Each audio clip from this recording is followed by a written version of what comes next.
So ನಿನ್ನೆ ಕ್ಲಾಸಲ್ಲಿ ನಾವು differences between biology definition and then protoplasm. Protoplasm is called physical basis of life, and then differences between some few differences between plant cell and animal cell definitions. ಮತ್ತೇನು ಮಾಡಿದ್ವಿ ನಾವು protoplasm cytoplasm ಅನ್ನ differences ಅನ್ನ ಹೇಳ್ತೀನಿ ಅಂತ ಹೇಳಿದ್ದೆ ಅಲ್ವಾ. Protoplasm and cytoplasm. So this is the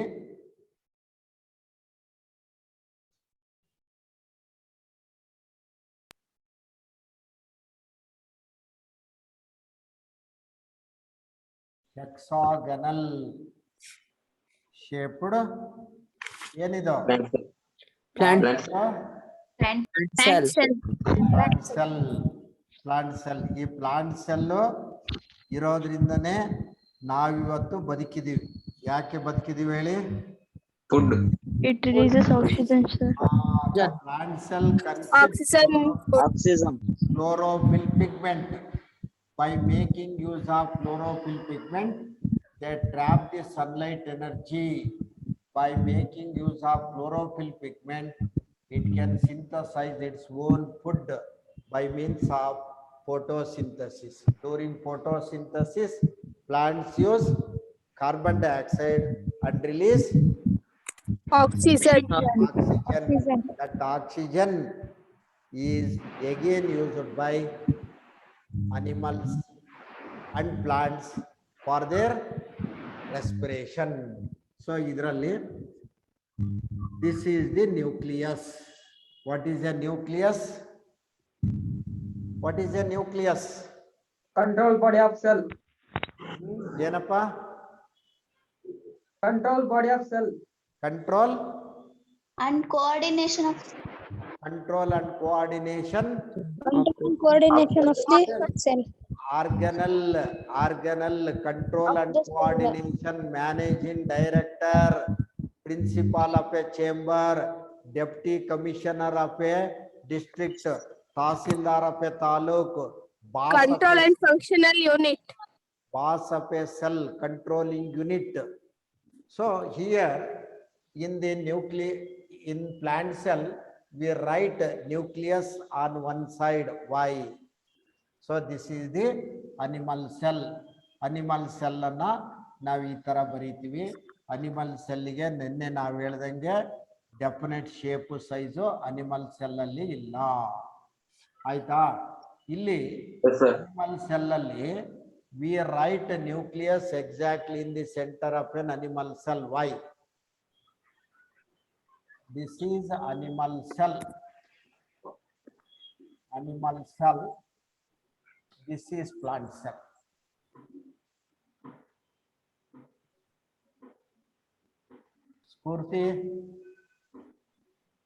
ಸ್ಫೂರ್ತಿ ಇದೆಯಾ? ನೋಡಿ ನಿನ್ನ ಹೆಸರು ಬಹಳ ಕಷ್ಟಪಟ್ಟು. This is the nucleus in plant cell. This is the nucleus in animal cell. ಯಾಕೆ ಈ ನ್ಯೂಕ್ಲಿಯಸ್ ಅನ್ನ centre of A plant cell ಅಲ್ಲಿ ನಾವು ಬರ್ದಿಲ್ಲ? ನೀವು ಯಾವುದೇ 8th standard 9th standard 7th standard ಅಲ್ಲಿ ಅನಿಮಲ್ ಸೆಲ್ ಪ್ಲಾಂಟ್ ಸೆಲ್ ಅನ್ನ ನೋಡಿದ್ರೆ ನ್ಯೂಕ್ಲಿಯಸ್ ಈ ಸೈಡಿಗೆ ಇರುತ್ತೆ. ವೈ?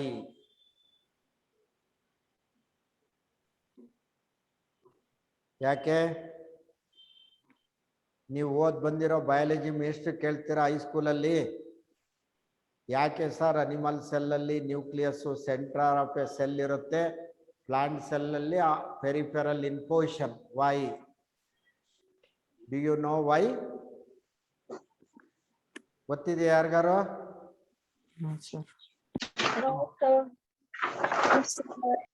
No sir. ಇವಾಗ ಗೊತ್ತಾಗತ್ ನೋಡಿ. So this is the central empty space present usually in the plant cell, that is called vacuole. The membrane of the vacuole is called tonoplast.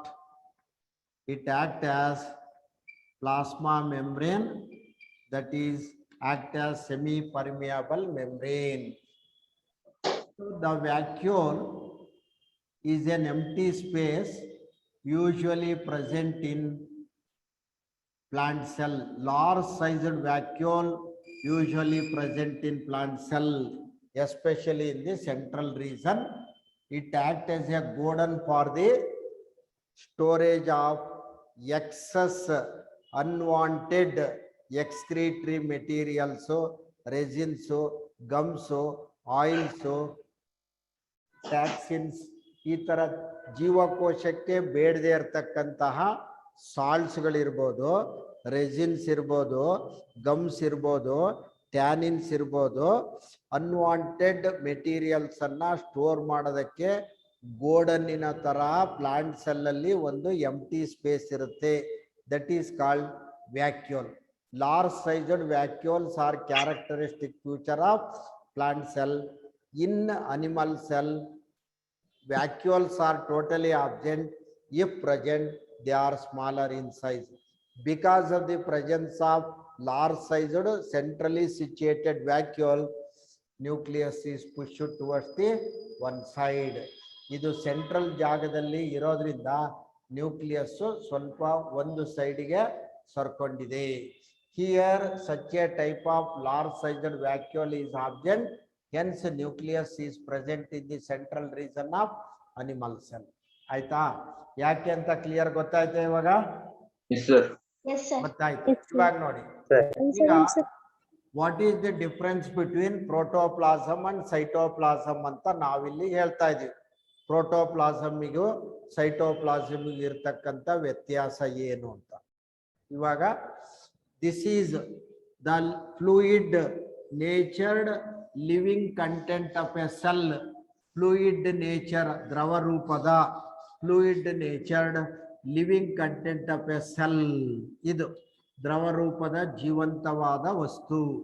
This is called as, ಏನಂತ ಕರಿತೀವಿ ಇದಕ್ಕೆ? This is called as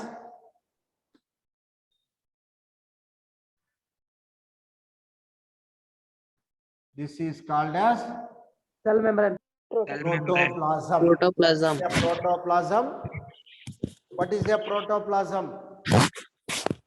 ನಿನ್ನೆ ನಾವು ಹೇಳಿದ್ವಿ, protoplasm a dynamic system of physical, chemical, biological characteristics of an organism. It is physically represented by protoplasm. Protoplasm is called physical basis of life. Because why protoplasm is called physical basis of life? Because it is the only substance, only part, it exhibits all the properties of living organisms such as growth, reproduction, irritability, metabolism, maintenance of shape and size, etc. ಒಂದೇ ಒಂದು ಜೀವಿಯ ಎಲ್ಲಾ ಲಕ್ಷಣಗಳನ್ನ ತೋರಿಸುವಂತದ್ದು protoplasm. ಅದಕ್ಕೆ physical basis of life ಅಂದ್ರೆ ಕಣ್ಣಾರೆ ನೋಡಬಹುದಾದ ಜೀವ ಯಾವುದು ಅಂದ್ರೆ ಪ್ರೋಟೋಪ್ಲಾಸಮ್. ಹಾಗಾದ್ರೆ ಪ್ರೋಟೋಪ್ಲಾಸಮ್ ಅನ್ನ ಫಿಸಿಕಲ್ ಬೇಸಿಸ್ ಆಫ್ ಲೈಫ್ ಅಂತ ಕರಿತೀವಿ. ಇದು ಜೀವಕೋಶದ ಒಳಗಡೆ ಇರುವ ಜೀವಿಯ ಲಕ್ಷಣಗಳನ್ನ ತೋರಿಸುವಂತಹ ದ್ರವ ರೂಪದ ವಸ್ತು. It is A fluid, living fluid component of a cell present both in plant and animal cell. ಗೊತ್ತಾಯ್ತಾ? It is a fluid part of a cell. It is a fluid living component of a cell. It encloses large number of cell organelles. Large number of cell organelles. Cell ಅಲ್ಲಿ ಬಹಳಷ್ಟು cell organelles ಗಳಿದಾವೆ. ಅದರಲ್ಲಿ the main cell organelle is nucleus, controlling center of a cell. ಇವಾಗ ಈಗ ನೋಡಿ, ಈ nucleus ಅನ್ನ ಬರೆದ ಮೇಲೆ see this is the plasma membrane. Here cell wall is absent. Cell wall ಇರಲ್ಲ ಇದರಲ್ಲಿ. ಯಾಕೆ? This is an animal cell outer to plasma membrane, cell wall is absent. We know what is protoplasm. Protoplasm is bounded or covered or delimiting by a boundary of a cell called plasma membrane. ಇವಾಗ protoplasm ಅಂತ ಬರ್ದಿದ್ವಿ. ಇದೇನಾಗದ್ರೆ nucleus. Nucleus. Correct. ನಿನ್ನ ಹೆಸರೇನಪ್ಪ? Sandeep sir. Sandeep. Good. Nucleus. So ಜಾಣ ಇದೆಯಾ ನೀನು? ಯಾವಾಗ್ಲೂ ಡೈಲಿ ಓದ್ತಾ ಓದ್ತಾ ಅದನ್ನು ಉಳಿಸ್ಕೋಬೇಕು. ಏನಪ್ಪ ಸಂದೀಪ್? Yes sir. ಹಾ. Nucleus it is a controlling centre of a cell. ಒಂದು ಕಾಲೇಜಲ್ಲಿ ಪ್ರಿನ್ಸಿಪಾಲು ಕಾಲೇಜಿನ ಆಗು ಹೋಗುಗಳನ್ನ ಹೇಗೆ ನಿಯಂತ್ರಣ ಮಾಡ್ತಾರೋ, ತಹಸೀಲ್ದಾರು ತಾಲೂಕಲ್ಲಿ ಎಲ್ಲಾ ಕೆಲಸ ಕಾರ್ಯಗಳನ್ನ ನಿಯಂತ್ರಣ ಮಾಡ್ತಾರೋ, ಜಿಲ್ಲೆಯಲ್ಲಿ ಡೆಪ್ಯೂಟಿ ಕಮಿಷನರ್ ಜಿಲ್ಲಾಧಿಕಾರಿಗಳು ಹೇಗೆ ಜಿಲ್ಲೆಯಲ್ಲಿ ನಡೀತಕ್ಕಂಥ ಎಲ್ಲಾ ಕಾರ್ಯಗಳನ್ನ ನಿರ್ವಹಿಸ್ತವೋ, ಈ ಸೆಲ್ಲಲ್ಲಿ ನಡೀತಕ್ಕಂಥ ಬಯೋ ಕೆಮಿಕಲ್ ಆಕ್ಟಿವಿಟೀಸ್ ಅನ್ನ ಈ ನ್ಯೂಕ್ಲಿಯಸ್ ಕೋಶ ಕೇಂದ್ರ ನಿಯಂತ್ರಣ ಮಾಡುತ್ತೆ. Hence it is called controlling centre of a cell. ಹಾಗಾದ್ರೆ ನ್ಯೂಕ್ಲಿಯಸ್ ಅಲ್ಲಿ there are 4 to 5 different parts in a nucleus. Nucleus ಅಲ್ಲಿ see this is the nuclear membrane. ಇವಾಗ ನೋಡಿ ನ್ಯೂಕ್ಲಿಯಸ್ ಅನ್ನ ನಾವು ಅಳಿಸ್ತಾ ಇದ್ದೀವಿ.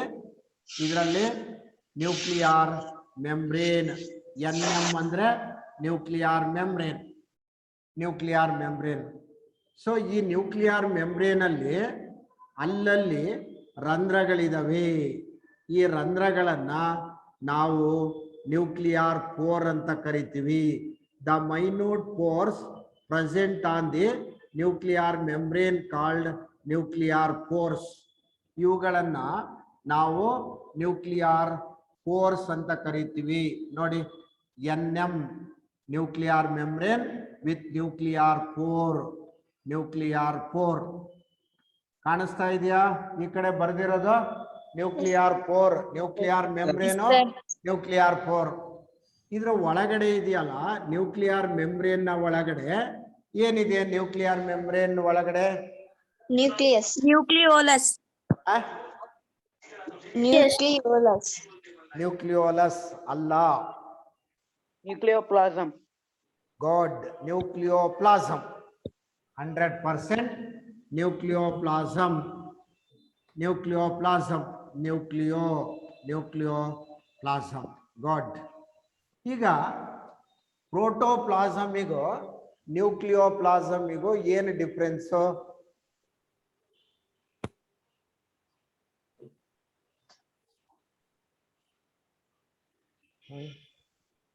What is the difference between protoplasm and nucleoplasm?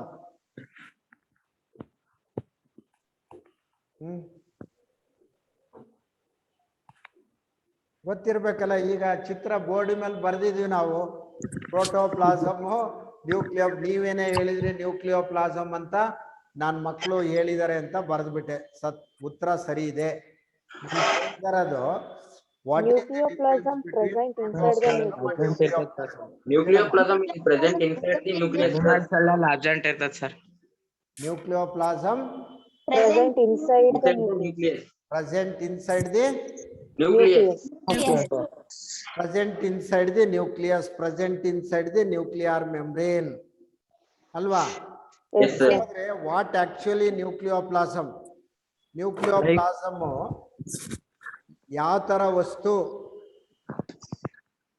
ಇಲ್ಲಿ ಇವಾಗ ಹೇಳ್ತೀನಿ ಕೇಳಿ.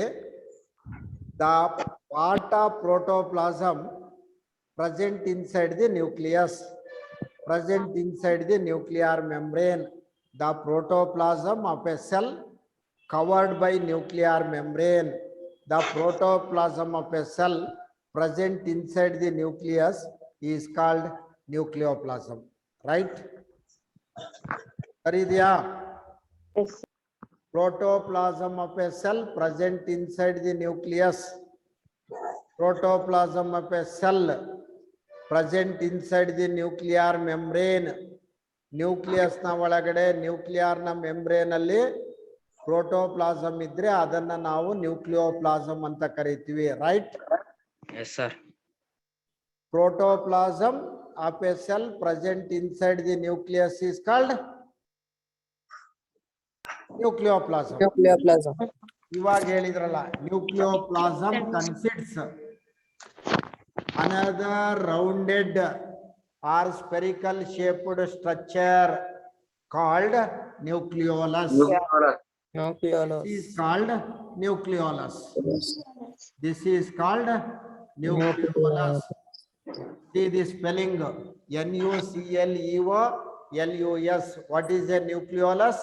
Nucleolus is a rounded or spherical like structure present inside the nucleus or present in the nucleoplasm, right?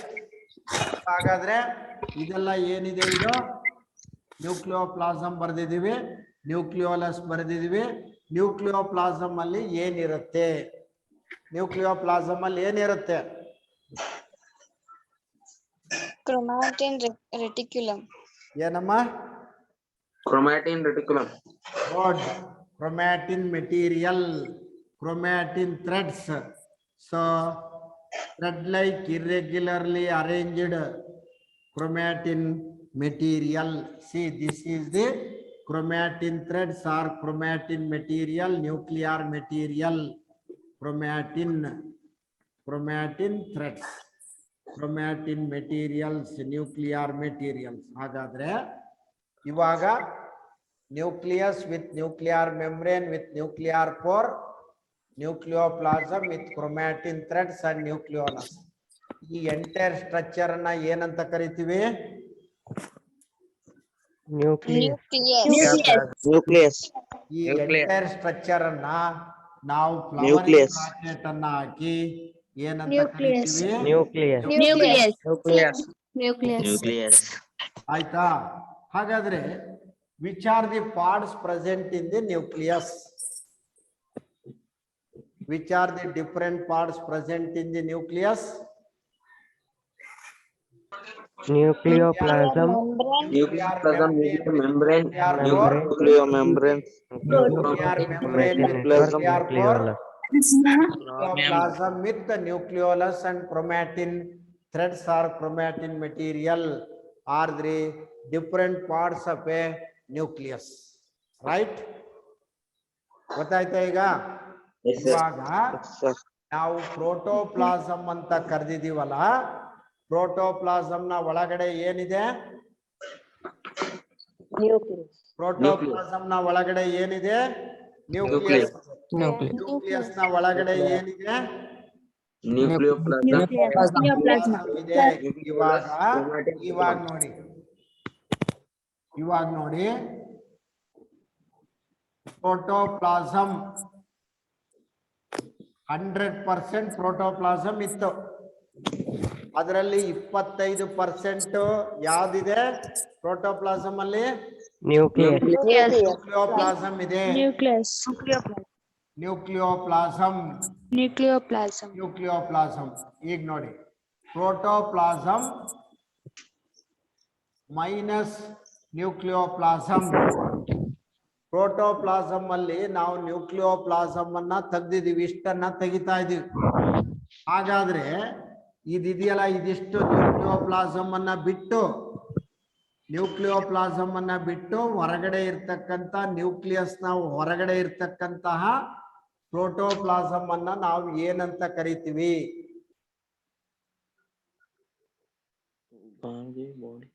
Protoplasm minus nucleoplasm equals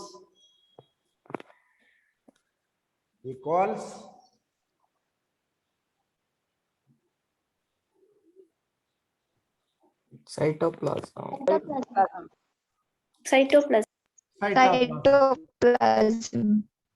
ನಾವು ಯಾವಾಗ nucleus ಅನ್ನ ಬರಿತೀವಲ್ಲ, ಆ nucleus ಬರೆದಾಗ cell ಅಲ್ಲಿ ನಾವು ಪ್ರೋಟೋಪ್ಲಾಸಮ್ ಅಂತ ಬರಿಬಾರ್ದು. ಇವಾಗ ಈ ಪ್ರೋಟೋಪ್ಲಾಸಮ್ ಬದಲಾಗಿ ಏನ್ ಬರಿಬೇಕು? ಸೈಟೋಪ್ಲಾಸಮ್. ರೈಟ್, ಸೈಟೋಪ್ಲಾಸಮ್ ಬರಿತೀವಿ. ನೋಡಿ, ಸೈಟೋಪ್ಲಾಸಮ್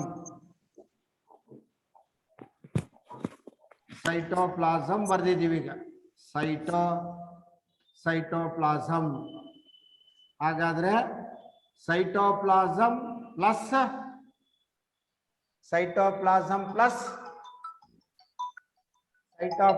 ಪ್ಲಸ್ ನ್ಯೂಕ್ಲಿಯಸ್. ನೋಡಿ, ಸೈಟೋಪ್ಲಾಸಮ್ ಪ್ಲಸ್ ನ್ಯೂಕ್ಲಿಯೋಪ್ಲಾಸಮ್. ಇಲ್ಲಿಯ ಸೈಟೋಪ್ಲಾಸಮ್ಮು ಇಲ್ಲಿಯ ನ್ಯೂಕ್ಲಿಯೋಪ್ಲಾಸಮ್ಮು ಎರಡು ಸೇರಿದಾಗ ಏನಾಗುತ್ತೆ? ಆ? ಏನಾಗುತ್ತೆ? Protoplasm. Protoplasm. So now you can clearly differentiate protoplasm from cytoplasm. ಯಾವಾಗ ನ್ಯೂಕ್ಲಿಯಸ್ ಅನ್ನ ಬರೆದು ಒಳಗಡೆ ನ್ಯೂಕ್ಲಿಯೋಪ್ಲಾಸಮ್ ಇರುತ್ತೋ ಅಂಡರ್ಸ್ಟುಡ್ ಅದು ನ್ಯೂಕ್ಲಿಯಸ್ ಅನ್ನ ಬರಿತೀವೋ ಆವಾಗ ಇದನ್ನ ನಾವು ಪ್ರೋಟೋಪ್ಲಾಸಮ್ ಅಂತ ಕರಿಬಾರ್ದು. ಏನಂತ ಕರಿಬೇಕು? ಸೈಟೋಪ್ಲಾಸಮ್. ಇಲ್ಲಿಯ ಸೈಟೋಪ್ಲಾಸಮ್ ಎರಡು ಸೇರಿದಾಗ ಪ್ರೋಟೋಪ್ಲಾಸಮ್ ಆಗುತ್ತೆ. Protoplasm minus nucleoplasm equals Cytoplasm. ನದಿ ದಾಟದಕ್ಕೆ ಹೋಗ್ತಾ ಇರ್ತೀವಿ. ಹಳ್ಳಿ ಪಕ್ಕದಲ್ಲಿ ನದಿ ಇದೆ, ನದಿ ದಾಟ್ಕೊಂಡು ಇನ್ನೊಂದು ಹಳ್ಳಿಗೆ ಹೋಗ್ಬೇಕು. ನೀರು ಬಹಳ ಕಡಿಮೆ ಇದೆ. ಆ ನದಿ ದಡದಲ್ಲಿ ಒಂದು ದೇವಸ್ಥಾನ ಇದೆ. ಆಂಜನೇಯ ದೇವಸ್ಥಾನನೋ ಗಣಪತಿ ದೇವಸ್ಥಾನನೋ ಏನೋ ಇದೆ. ನಾವು ನದಿಯಲ್ಲಿ ನಡ್ಕೊಂಡು ಈ ಕಡೆ ದಡದಿಂದ ಆ ಕಡೆ ಹೋಗ್ಬೇಕು. ಅಲ್ಲಿ ಪೂಜಾರಿ ನದಿ ನೀರಿನಲ್ಲಿ ಸ್ನಾನ ಮಾಡಿ ನದಿ ನೀರನ್ನ ತಗೊಂಡು ಬಂದು ಆ ವಿಗ್ರಹಕ್ಕೆ ಆಂಜನೇಯನೋ ಅಥವಾ ಇನ್ಯಾವುದೋ ಗಣಪತಿನೋ ಪೂಜೆ ಮಾಡ್ಬಿಟ್ಟು ನಾವು ದೇವಸ್ಥಾನದ ಒಳಗಡೆ ಹೋದಾಗ ತೀರ್ಥ ಕೊಡ್ತಾನೆ. ತೀರ್ಥವನ್ನ ಕುಡಿತೀವಿ ನಾವು. ಹಾಗಾದ್ರೆ ಆ ತೀರ್ಥ ಎಲ್ಲಿಂದ ಬಂತು?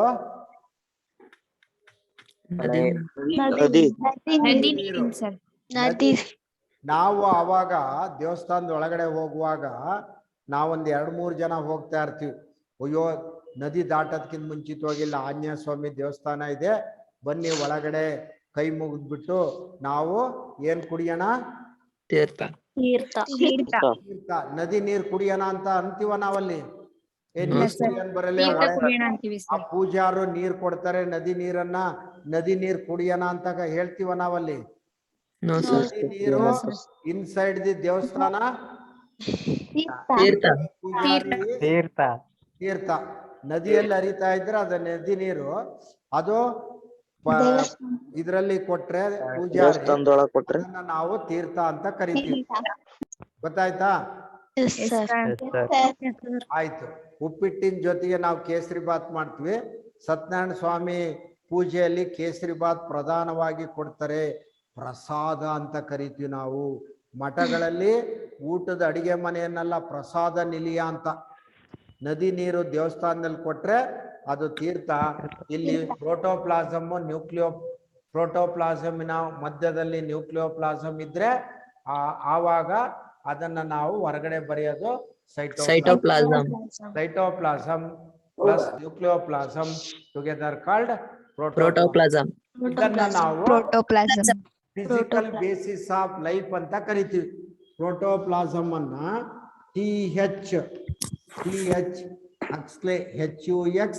HUXLEY ಇದು ಸೈಂಟಿಸ್ಟಿನ ಹೆಸರು. TH Huxley called protoplasm as physical basis of life. Protoplasm ಅನ್ನ ಫಿಸಿಕಲ್ ಬೇಸಿಸ್ ಆಫ್ ಲೈಫ್ ಅಂತ ಕರೆದ.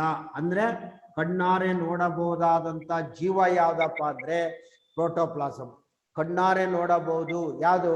Protoplasm. Because it exhibits majority of the properties of living organism. ಯಾವ್ಯಾವುದು? ಗ್ರೋತ್, ರೀಪ್ರೊಡಕ್ಷನ್, ಮೆಟಬಾಲಿಸಮ್, ಇರಿಟಬಿಲಿಟಿ, ಈ ತರ ಎಲ್ಲವನ್ನ ಜೀವಿಯ ಪ್ರಧಾನವಾದ ಲಕ್ಷಣಗಳನ್ನೆಲ್ಲ ಪ್ರೋಟೋಪ್ಲಾಸಮ್ ತೋರಿಸೋದ್ರಿಂದ ಪ್ರೋಟೋಪ್ಲಾಸಮ್ ಅನ್ನ ಕಣ್ಣಾರೆ ನೋಡಬಹುದಾದ, ಕೈಯಾರೆ ಮುಟ್ಟಬಹುದಾದ ಜೀವ ಇರ್ತಕ್ಕಂಥ ವಸ್ತು. That is called physical basis of life. ಯಾರು ಕರೆದ್ರು ಆತರ? TH Huxley. TH oxide. That is called physical basis of life. ಆಯ್ತಾ? ಇವಾಗ ನಮಗೆ ಸೈಟೋಪ್ಲಾಸಮ್ ಪ್ರೋಟೋಪ್ಲಾಸಮ್ ಗೊತ್ತಾಯ್ತು. ಇದ್ರ ಒಳಗಡೆ ಇರ್ತಕ್ಕಂತಹ ಸೆಲ್ ಆರ್ಗನಲ್ಸ್ಗಳು. ಸೆಲ್ ಆರ್ಗನಲ್ಸ್ ಯಾವ್ಯಾವ್ದು? Cell organelles mitochondria, Endoplasmic ರೈಬೋಸಮ್, rhizosome, microrhizosome, Golgi apparatus, smooth endoplasmic reticulum, Mitochondria. Golgi, ಕಾಂಡ್ರಿಯಾ. Golgi body complex, Golgi bodies. ಎಲ್ಲಾ ಕಲ್ತ್ಬಿಟ್ಟಿದ್ದೀರಿ, curiosity ಇದೆ, ಎಲ್ಲ ಹೇಳ್ತಾ ಇದ್ದೀರಿ. ಮೈಟೋಕಾಂಡ್ರಿಯಾಕ್ಕೆ ನಿಕ್ ನೇಮ್ ಏನು? powerhouse of the Power cell, of the cell. Power house of the cell, Powerhouse of the cell, powerhouse of the cell, powerhouse of the cell, powerhouse of the cell. Why mitochondria is called powerhouse of a cell? It releases energy in the form of ATP, which helps in the functioning of cell. Good. Correct ಹೇಳಿದೆ. ಯಾರು ಸ್ಫೂರ್ತಿನಾ? Kanmani sir. Kanmani. Okay, correct ಆಗಿ clean ಆಗಿ ಹೇಳಿದೆ. 100% right answer. ಏನಮ್ಮ, ಚೆನ್ನಾಗಿ ಹೇಳಿದೀಯಾ? Thank you sir. Energy which is released during digestion or during aerobic respiration. Energy, large amount of energy released during aerobic respiration inside a cell is stored inside the mitochondria, and when the cell required energy, it releases stored energy in the form of adenosine triphosphate ATP. Because of this reason, mitochondria is called powerhouse of a cell. ATP. What is meant by ATP? Adenosine Adenosine triphosphate. Adenosine. Adenosine Adenosine triphosphate, Adenosine. Adenosine triphosphate. adenosine Triphosphate. Triphosphate. What is adenosine? It is a nitrogen base present inside the DNA. ಇರ್ಲಿ, ಯಾವೆಲ್ಲ ಮುಂದೆ ಓದ್ತೀರಿ. ಇದಕ್ಕೆ Nick name ಏನು? ATPಗೆ adenosine, ATP is called triphosphate, ಏನಮ್ಮ? energy,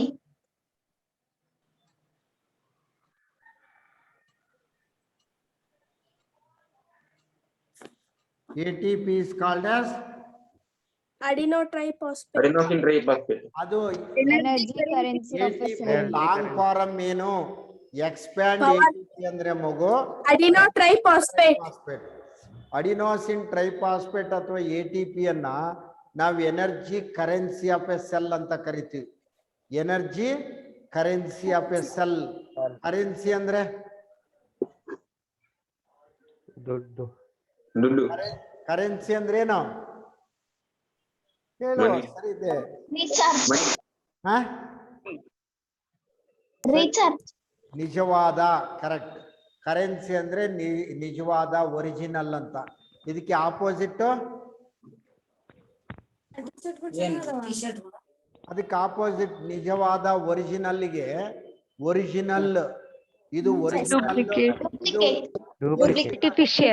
ಇದು original note ಅಲ್ಲ. ಇದು original note ಅಲ್ಲ. ಹಾಗಾದ್ರೆ ಎಂತ ನೋಟ್ ಇದು? ಡೂಪ್ಲಿಕೇಟ್, ಫೋಟಾ ನೋಟು, ಕಳ್ಳ ನೋಟು, ಒರಿಜಿನಲ್ ಅಲ್ಲ.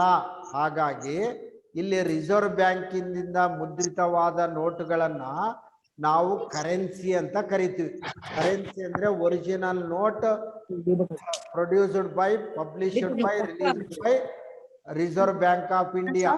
ನಾವು ಲೋಕಲ್ ಆಗಿ ಮಾಡ್ತೀವಲ್ಲ ಅದು ಡೂಪ್ಲಿಕೇಟ್. ಹಾಗಾಗಿ ಕರೆನ್ಸಿಗೆ ಆಪೋಸಿಟ್ ಡೂಪ್ಲಿಕೇಟ್ ಅಂತ. ಹಾಗಾದ್ರೆ the mitochondria, when the body cell required energy, mitochondria releases energy in the form of ATP, that is called energy currency of a cell.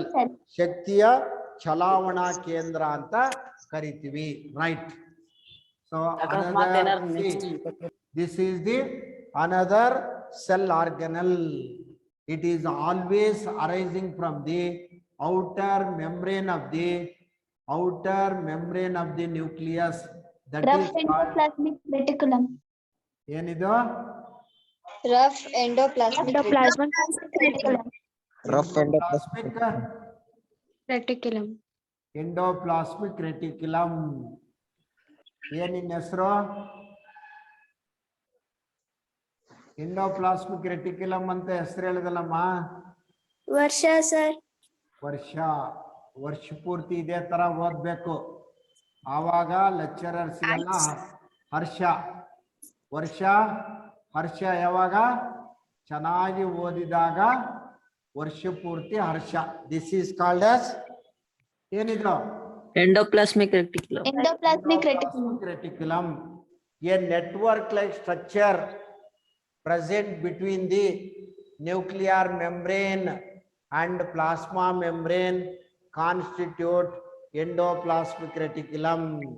It act like a channel or tubular system for intracellular transportation of food. So ಒಂದು cell ಇಂದ, ಇದರ ಪಕ್ಕದಲ್ಲಿ cell ಇದೆ, ಈ ಪಕ್ಕದ ಸೆಲ್ಲಿನಿಂದ ಹಾರ್ಮೋನುಗಳು ಅಥವಾ food ಸಬ್ಸ್ಟೆನ್ಸಸ್ಗಳು ಇಲ್ಲಿಂದ ಇಲ್ಲಿಗೆ ಬರಬೇಕು ನ್ಯೂಕ್ಲಿಯಸ್ಗೆ ಅಂದ್ರೆ ಈ ಪಕ್ಕದ ಸೆಲ್ಲಿನ ಎಂಡೋಪ್ಲಾಸ್ಮಿಕ್ ರೆಟಿಕ್ಯುಲಮ್ ನಿಂದ ಇದರ ಟ್ಯೂಬ್ಯುಲಾರ್ ಸಿಸ್ಟಮ್ ಮುಖಾಂತರ ನ್ಯೂಕ್ಲಿಯಸ್ಗೆ ಬರುತ್ತೆ. ಹಾಗಾಗಿ tubular system it forms a channel for intracellular transportation of substances. Endoplasmic reticulum ಅಲ್ಲಿ ಎರಡು ತರ ಇದೆ, ಗೊತ್ತಿದೆಯಾ? Smooth endoplasmic reticulum, rough endoplasmic smooth. Endoplasmic reticulum and rough endoplasmic reticulum. Rough and smooth, sir. Right, smooth endoplasmic reticulum, Rough endoplasmic reticulum. See, ಇದರಲ್ಲಿ smooth ಎಂಡೋಪ್ಲಾಸ್ಮಿc reticulum, rough endoplasmic reticulum. What is the difference between SCR and RER? Smooth and rough. Huh? rough endoplasmic reticulum ಮೇಲೆ ಇದು ribosomes ಇರುತ್ತೆ sir, ಅದಕ್ಕೆ ಅದನ್ನ rough endoplasmic reticulum ಅಂತ ಕರೀತಾರೆ. Ribosomes are present on the surfaces of Rough endoplasmic reticulum. Rough endoplasmic. endoplasmic reticulum.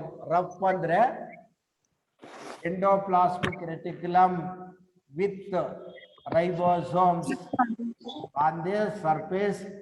Because of the presence of ribosomes, the surfaces of endoplasmic reticulum appear like rough surface. Pimples ಗಳು ಮುಖ ಬಹಳ ಚೆನ್ನಾಗಿರುತ್ತೆ, ದೇವ್ರು ಕೊಟ್ಟಿರ್ತಕ್ಕಂಥ skin. ಇದ್ರ ಮೇಲೆ ನಾವು rough ಅನ್ನ ಮಾಡ್ಕೊಂತೀವಿ, ಸ್ಮೂತ್ ಫೇಸ್ ಅನ್ನು ಯಾವ ರಫ್ ಮಾಡ್ಕೊಂತೀವಿ? ದೇವ್ರು ಕೊಟ್ಟಿರ್ತಕ್ಕಂಥ ಚೆಲುವಾದ ಸ್ಕಿನ್ ಇದು. ಕೆನ್ನೆಗಳು, ತುಟಿಗಳು ಎಲ್ಲ, ಈ ಹಣೆ ಪ್ರತಿಯೊಂದು ಚೆನ್ನಾಗಿರುತ್ತೆ. ಇದಕ್ಕೆ ಇಲ್ಲ ಬಲ್ಲದ ಕೆಮಿಕಲ್ ಕಾಂಪೌಂಡ್ಸ್ ಗಳನ್ನೆಲ್ಲ ಹಚ್ಚಿ ಅಪ್ಲೈ ಮಾಡಿ ತಿಕ್ಕಿ ಸ್ಮೂತ್ ಚಿಕ್ಸ್ ಗಳೆಲ್ಲ ಏನಾದ್ವು? ಆಯ್ತು. ಪಿಂಪಲ್ಸ್ ಗಳು ಬಂದು, ಪಿಂಪಲ್ಸ್ ಗಳನ್ನ ನೋಡಿ ರೈಬೋಸೋಮ್ಸ್ ತರ ಪಿಂಪಲ್ಸ್ ಗಳನ್ನ ಹಿಚ್ಕಿ ಕ್ಯೂಗಳನ್ನ ಕರಡಿ ಮುಂದೆ ಇಟ್ಕೊಂಡು ಹಿಂಗ್ ಹಿಚ್ಕಿ ಕ್ಯೂ ಅಕ್ಕಪಕ್ಕದಲ್ಲಿ ಬಂದು ಸಣ್ಣವು ಹುತ್ತಗಳು ಬೆಳೆದು ಇದಷ್ಟು ಕೂಡ ಸ್ಮೂತ್ ಇದ್ದಿದ್ದು ರಫ್ ಆಯ್ತು. ಹಾಗಾದ್ರೆ ಸ್ಮೂತ್ ಮಾಡ್ಕೊಳ್ಳೋದು ಯಾವುದು? ನಾವೇನೆ, by applying different types of creams. So ಹಾಗಾಗಿ ಆ ತರಹ ಪಿಂಪಲ್ಸ್ಗಳು ಮುಖದ ಮೇಲೆ ಯಾವ ತರ ಕಾಣ್ತಾವೋ, ಇಲ್ಲಿ ಎಂಡೋಪ್ಲಾಸ್ಮಿಕ್ ರೆಟಿಕ್ಯುಲಮ್ ಮೇಲೆ ರೈಬೋಸೋಮ್ಸ್ಗಳು ಇದ್ದು ಇಟ್ ಬಿಕಮ್ಸ್ ರಫ್. ಹಾಗಾದ್ರೆ what are ribosomes?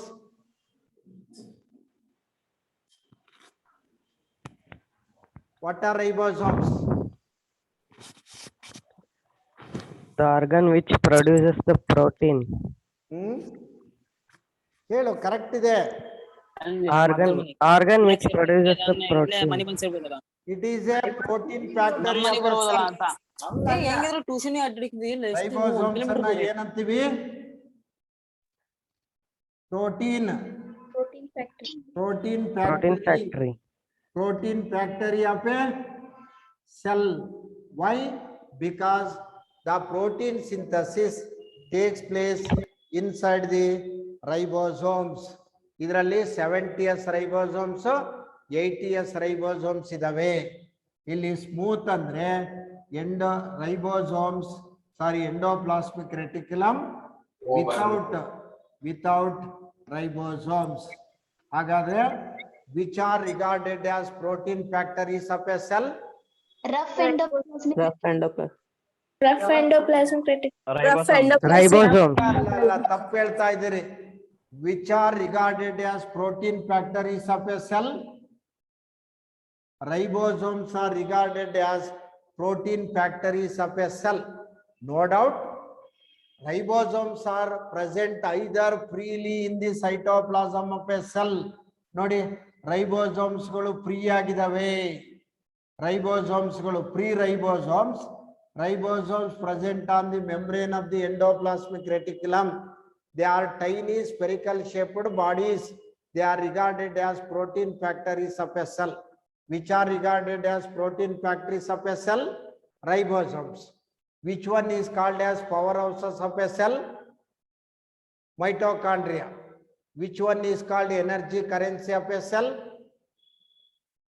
Which is called energy currency of a cell? ATP. ATP. Called energy currency of a cell. Mitochondria is called powerhouse of a cell. Ribosomes are called protein factories of a cell. So this is Golgi complex. Golgi Apertures.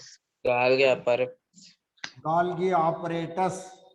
Golgi Golgi Golgi apparatus. Golgi apparatus or Golgi complex. ಹಾಗಾದ್ರೆ Golgi ಕಾಂಪ್ಲೆಕ್ಸಿನ ಪ್ರಮುಖವಾದ ಕೆಲಸ ಏನು?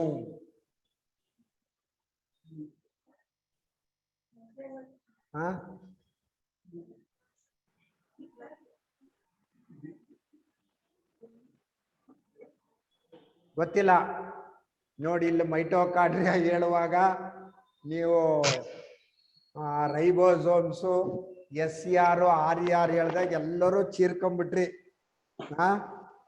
ಎಲ್ಲರೂ correct answer ಹೇಳಿದ್ರಿ. Tell me something about Golgi apparatus. What is the function of Golgi apparatus? Golgi occur as a distinct unit called a dictosome. Dictyosome, no doubt. Dictyosome ಅಂತಾನೂ ಕೂಡ ಕರಿತೀವಿ. ಅದರ ಫಂಕ್ಷನ್ ಏನು? A factory in which proteins received from the endoplasmic reticulum. It receives proteins from the endoplasmic reticulum. It is called secretory center of a cell. Secretory center of a cell.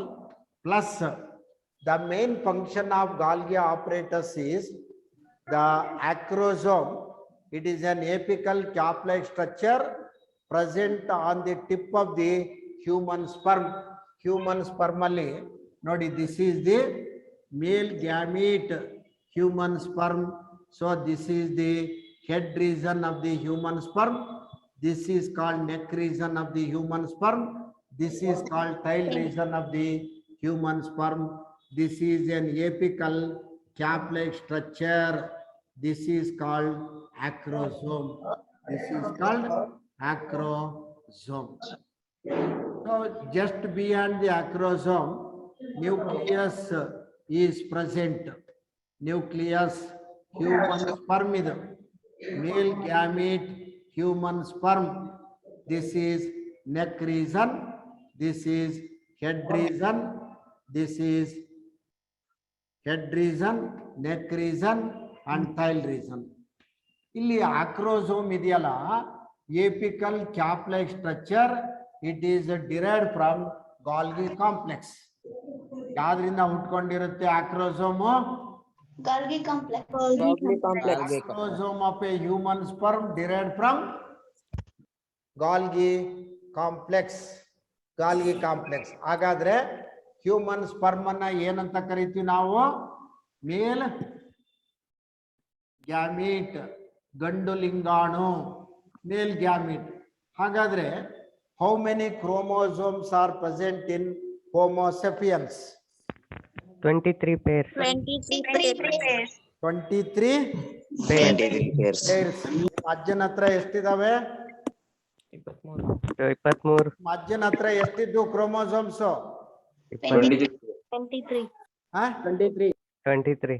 23 pairs. ಮತ್ ಈಗ ತಾನೇ 23 ಹೇಳಿದೆ pairs. 23 pairs ಅಂತ.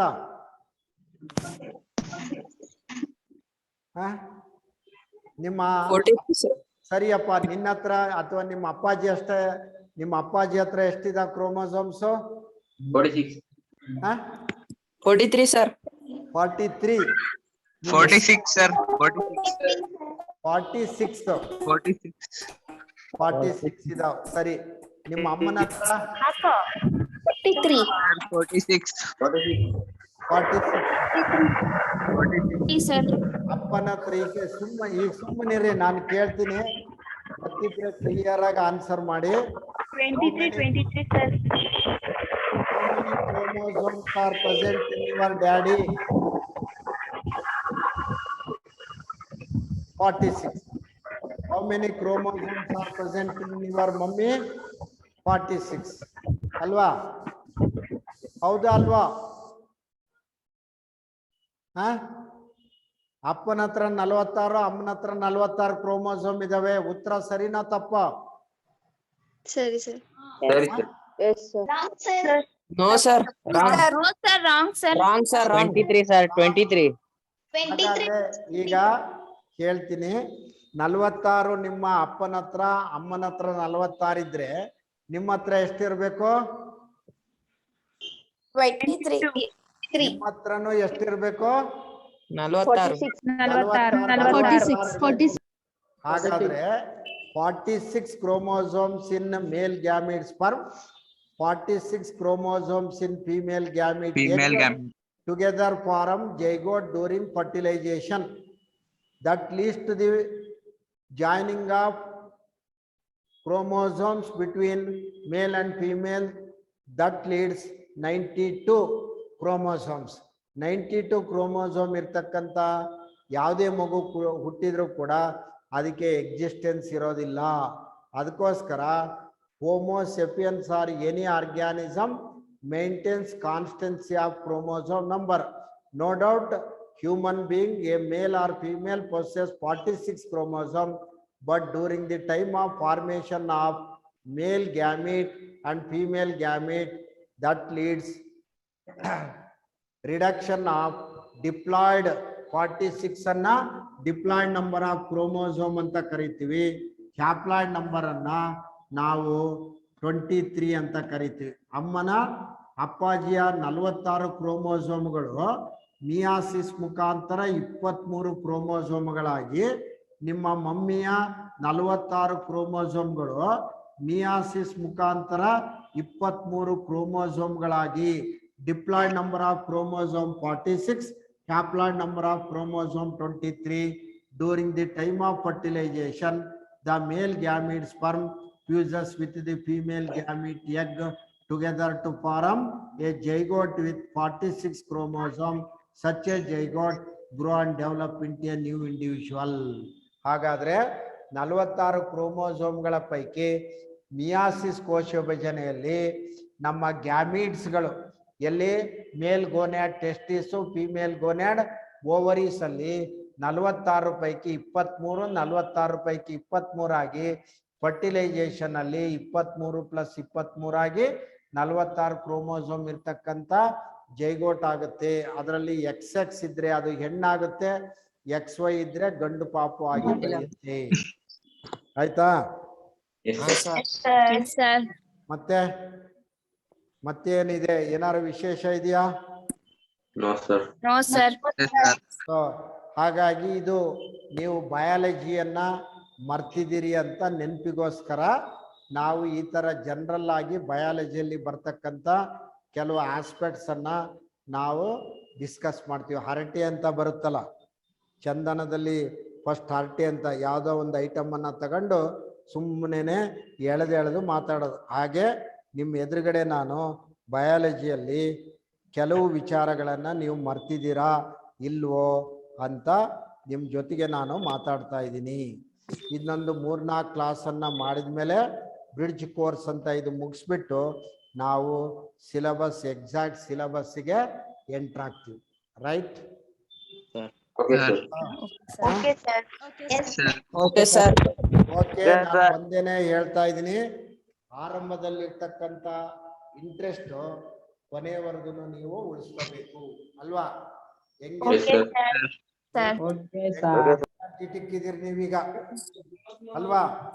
ಅಫ್ಘಾನಿಸ್ತಾನಕ್ಕೆ ಕಳಿಸಿದ್ರೆ ತಾಲಿಬಾನ್ ಉಗ್ರಗಾಮಿಗಳನ್ನ ಅಫ್ಘಾನಿಸ್ತಾನದಿಂದ ಹೊಡೆದುರುಳಿಸಿ ತಾಲಿಬಾನ್ ಅವರಿಂದ ಅಫ್ಘಾನಿಸ್ತಾನ ರಕ್ಷಣೆ ಮಾಡುವಷ್ಟು Young and energetic ಇದೀರಲ್ವಾ ನೀವು? ಚೆನ್ನಾಗಿ ಓದೋದಕ್ಕೆ ಬಳಸ್ಕೋಬೇಕು ಮಕ್ಳ, ಗೊತ್ತಾಯ್ತಾ?